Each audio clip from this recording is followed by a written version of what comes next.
আমাৰ ৰেচন কাৰ্ডত আমি বিনামূলীয়াকৈ চাউল দিওঁ, কিন্তু ৰেচন কাৰ্ডৰ লগতে বিনামূলীয়াকৈ নহলেও বজাৰৰ পৰা কিছু কম দামত আমি দালি আৰু চেনিও দিব পাৰো নেকি, তাৰ বিষয়েও আমি চিন্তা চৰ্চা কৰি আছো।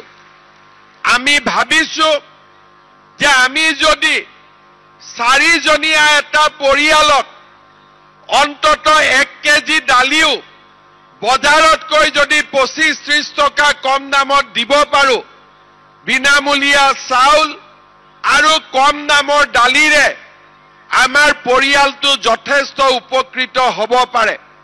তেনেকৈ চেনিৰ যদি বজাৰৰ দাম 70 টকা, আমি যদি 15 টকা 20 টকাও কমত দিব পাৰো, তেতিয়াহ'লে তাৰ পৰাও বহু ৰাইজ উপকৃত হ'ব পাৰে। আজিলৈকে অসমত আমি তেনেকুৱা কৰা নাই।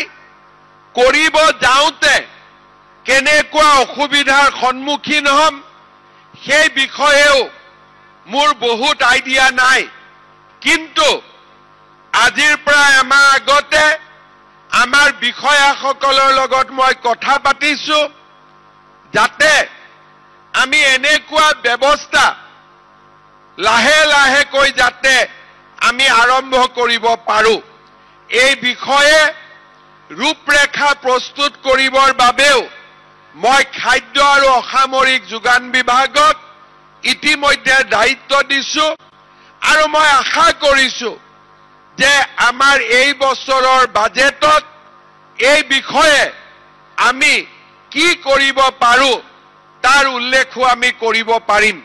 আমাৰ ৰেচন কাৰ্ডত আমি বিনামূলীয়াকৈ চাউল দিওঁ, কিন্তু ৰেচন কাৰ্ডৰ লগতে বিনামূলীয়াকৈ নহলেও বজাৰৰ পৰা কিছু কম দামত আমি দালি আৰু চেনিও দিব পাৰো নেকি, তাৰ বিষয়েও আমি চিন্তা চৰ্চা কৰি আছো।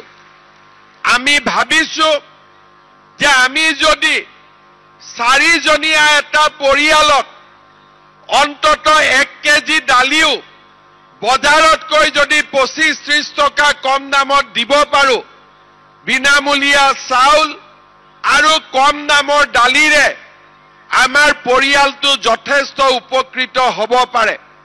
তেনেকৈ চেনিৰ যদি বজাৰৰ দাম 70 টকা, আমি যদি 15 টকা 20 টকাও কমত দিব পাৰো, তেতিয়াহ'লে তাৰ পৰাও বহু ৰাইজ উপকৃত হ'ব পাৰে।